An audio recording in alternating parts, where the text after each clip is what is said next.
रात के 12 बज चुके थे। ससुर जी ने धीरे से मेरे कमरे का दरवाज़ा खोला और चटकनी लगा दी। मैंने आंखें बंद करके सोने का नाटक किया, पर मेरे दिल की धड़कनें तेज थीं। मुझे अंदाजा था कि वो क्यों आए हैं, पर मैंने खुद को रोका और बस चुप रही। उस रात जो हुआ वो मेरी जिंदगी का एक नया मोड़ था। पूरी कहानी सुनो तो समझ आएगा कि उस रात मेरे साथ क्या हुआ। मेरा नाम काव्या है, उम्र 24 साल। मैं कानपुर के एक पुराने मोहल्ले में रहती हूँ, जहाँ गलियां तंग हैं और मकान पुराने, पर दिलों में जो बातें चल रही हैं वो बिल्कुल नई हैं। 1.5 साल पहले मेरी सास को दिल की बीमारी ने हमसे छीन लिया, और मेरे पति रोहन, वो 2 साल पहले एक कार एक्सीडेंट में मुझे अकेला छोड़ गए। तब से मैं और मेरे ससुर जी, जिन्हें मैं पापा जी कहती हूँ, इस छोटे से घर में एक दूसरे के सहारे जी रहे हैं। मैं दिन भर एक कपड़ा दुकान में काम करती हूँ और घर लौटकर खाना पीना, बाजार सब संभालती हूँ।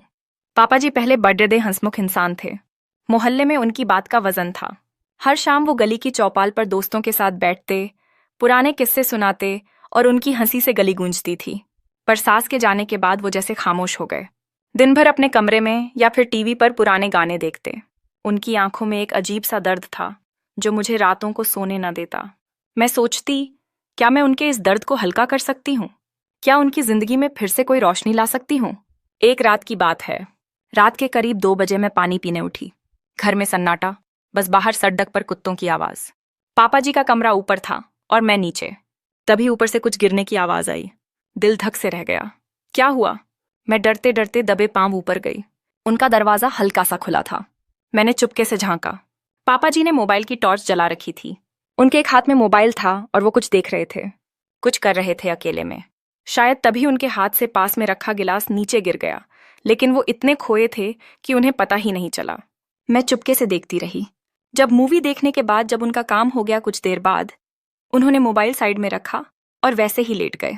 मैं धीरे से वहां से हटी और नीचे अपने कमरे में आ गई। नीचे आकर जो मैंने देखा और महसूस किया, उस पर यकीन नहीं हो रहा था कि पापा जी ऐसा कर सकते हैं। लेकिन फिर सोचने लगी, ये तो इंसानी फितरत है, इसमें ज्यादा सोचने जैसा क्या। दिल में जैसे कोई तार छिद्ध गया। पापा जी अकेलेपन से लड़खड़ा रहे थे, पर अपने दर्द को छुपा रहे थे। मैं सोचने लगी, क्या मैं उनके लिए कुछ कर सकती हूँ? क्या मैं उन्हें वो एहसास दे सकती हूँ जो अब उनके दिल में कहीं खो गया है? अगली सुबह मैंने फैसला किया कि कुछ तो करना पड़ेगा। मैंने उनके लिए उनकी पसंद का मूंग दाल का हलवा बनाया और साथ में अदरक वाली चाय। जब मैंने उनके सामने रखा तो वो चौंक गए। काव्या, इतनी सुबह सुबह ये सब? मैंने हंसकर कहा, पापा जी, आपकी वो पुरानी वाली हंसी लाने के लिए तो ये हलवा कुछ भी नहीं। वो हल्का सा मुस्कुराए और मेरे दिल को जैसे सुकून मिल गया। उस दिन के बाद मैंने उनके साथ वक्त बिताना शुरू किया। कभी उनके पुराने दोस्तों को घर बुलाया, कभी शाम को उनके साथ मोहल्ले की गलियों में टहलने निकली। एक दिन जब मैं रात को खाना बना रही थी, उन्होंने अचानक कहा, काव्या, तू मेरे लिए बेटी जैसी है, पर तेरा दिल क्या कहता है? तू भी तो अकेली है ना? मैं रुक गई। उनकी बात मेरे दिल को छू गई। मैंने हल्के से कहा, पापा जी, अकेलापन तो हम दोनों का है। शायद हम एक दूसरे के लिए वो कमी पूरी कर सकते हैं। एक शाम मैं दुकान से लौटी तो पापा जी आंगन में कुर्सी डालकर बैठे थे। मैं उनके पास गई और बोली, पापा जी, आपको याद है, आप कहा करते थे कि जिंदगी एक सैर है जो चलती रहती है। वो मुझे देखकर बोले, हाँ, पर अब तो मेरी सैर रुक सी गई है। मैंने उनका हाथ पकड़ी दीदा और कहा, तो चलिए हम इस सैर को फिर से शुरू करते हैं।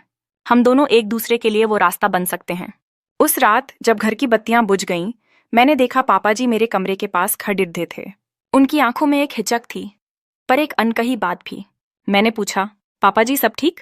वो चुप रहे, फिर धीरे से बोले, काव्या, तूने आज जो कहा वो मेरे दिल में उतर गया। मैं तुझ में अपनी बेटी देखता हूं, पर शायद कुछ और भी। मेरे दिल की धड़कन तेज हो गई। मैंने हल्के से कहा, पापा जी, हम दोनों ने बहुत कुछ खोया है, पर शायद हम एक दूसरे में वो सुकून ढूंढ सकते हैं जो हमें चाहिए। लोग क्या कहेंगे, ये सोचकर तो जिंदगी रुकती नहीं। उन्होंने मेरा हाथ थामा। उनकी हथेली में एक गर्माहट थी जो मेरे दिल तक गई। वो बोले, काव्या, ये रास्ता आसान नहीं। मैंने मुस्कुराकर कहा, पापा जी, जो आसान होता है उसमें मजा कहाँ। बस आप मेरे साथ रहें, फिर देखिए कैसे जिंदगी फिर से हंसने लगती है। उस रात हमारे रिश्ते में एक मिठास आई। हमने एक दूसरे के साथ बैठकर पुरानी बातें की, सास के किस्से, रोहन की शरारतें और वो पुराने दिन जब घर में हंसी गूंजती थी। पर उस रात कुछ बदल गया। पापा जी की आंखों में वो खालीपन कम हो गया और मेरा दिल वो भी जैसे हल्का हो गया। अगले दिन जब मैं दुकान से लौटी तो पापा जी ने मेरे लिए मेरी पसंद की मसाला पूरी बनाई थी। काव्या, आज तुझे कुछ तीखा खाना चाहिए, उन्होंने हंसकर कहा।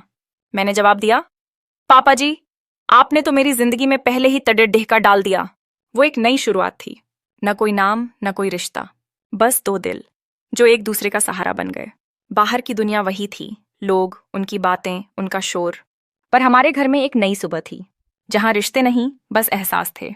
तो दोस्तों, अगर मेरी कहानी ने तुम्हारे दिल में कुछ हलचल मचाई हो तो चुपके से मत बैठो, एक झक्कास लाइक ठोक दो, सब्सक्राइब करो